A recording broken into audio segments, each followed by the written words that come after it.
ఇక్కడికి వచ్చే ముందు మిత్రులు కొత్తగూడెం శాసనసభ్యులు రాష్ట్ర సిపిఐ సెక్రటరీ సాంబశివరావు గారితో కూడా నేను మాట్లాడాను. కొత్తగూడెంలో కూడా ఇది హంగ్ వచ్చింది. అక్కడ కూడా సిపిఐకి 25 ఏదో వచ్చినట్టున్నాయి, మాకు 9 10 వచ్చినట్టున్నాయి. కాబట్టి నేను వారికైతే ఓపెన్ ఆఫర్ ఇచ్చినాను. సింగరేణిలో జరుగుతున్న కుంభకోణాలు, సింగరేణిలో జరుగుతున్న దుర్మార్గాలు, అరాచకాలకు అడ్డుకట్ట వేయాలి అంటే డెఫినెట్గా మేము మీతో కలిసి వస్తాము. కాంగ్రెస్ బీజేపీని అడ్డుకోవాల్సిన అవసరం ఉంది.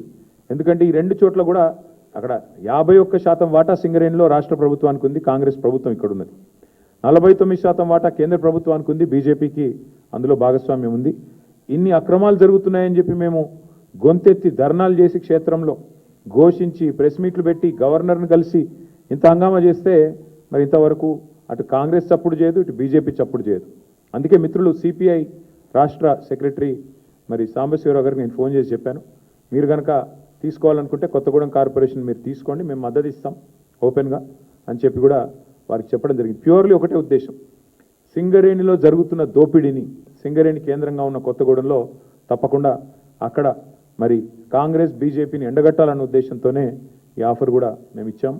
అట్లా కలిసి వచ్చే లౌకిక పార్టీ ఉంటాయి, చాలా రకరకాల కాంబినేషన్స్ ఉంటాయి. ఇవన్నీ కూడా చూసిన తర్వాత మేమైతే డెఫినెట్గా గట్టిగా పోరాడినాము. గట్టిగా క్షేత్రస్థాయిలో మా నాయకులు, మా కార్యకర్తలు కూడా బలంగా కొట్లాడారు. మంచి భవిష్యత్తు ఉంది అనడానికి. అట్లాగే ఈరోజు మరి ప్రధాన ప్రత్యామ్నాయం, ప్రధాన ప్రతిపక్షమే ఈ రాష్ట్రంలో. కాంగ్రెస్తో పోరాడగలిగిన శక్తి, కాంగ్రెస్ను గద్దెదించే శక్తి, బీజేపీని నిరోధించే శక్తి ఖచ్చితంగా బీఆర్ఎస్కు మాత్రమే ఉంది అని మొన్న పల్లెల్లో జరిగిన ఎన్నికలు, ఇవాళ పట్టణంలో జరిగిన ఎన్నికలు తేల్చి చెప్పాయి. పల్లెల్లో 4000 పైచిలకు సర్పంచులు గెలిపించారు ప్రజలు.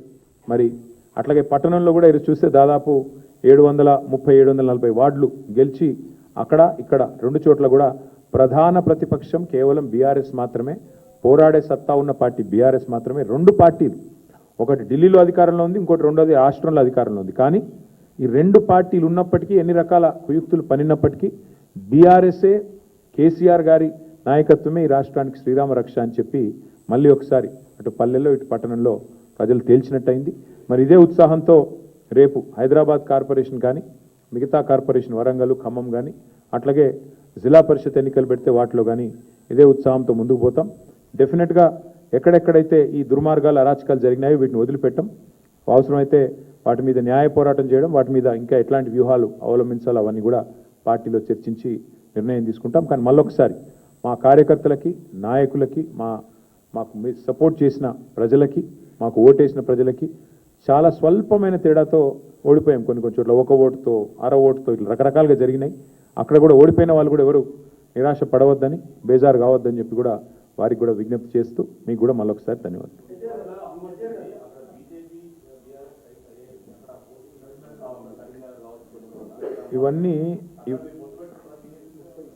ఇవన్నీ బ్రదర్, ఇవన్నీ ఒక దగ్గర లేట్ల పరిస్థితి దాదాపు 30 చోట్ల ఉంది. కావాలంటే లిస్ట్ చదవమంటే చదువుతాయి, నా దగ్గర ఉంది.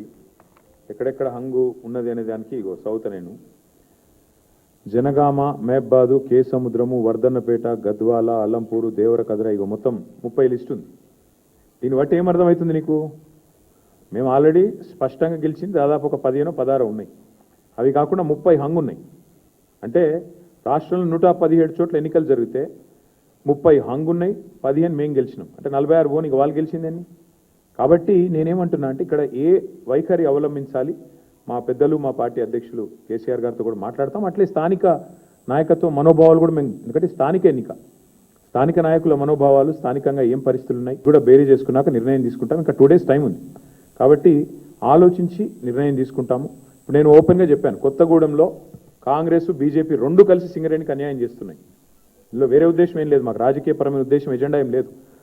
సింగరేణిని రెండు జాతీయ పార్టీలు గొంతు కోస్తున్నాయి.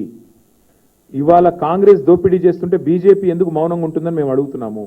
ఆధారాలతో ఆధార సహితంగా మేము స్పష్టంగా కుంభకోణం జరిగిందని బయటపెడితే ఎందుకు బీజేపీ ఉపేక్షిస్తున్నది? ఎందుకు రేవంత్ రెడ్డిని కాపాడుతున్నది?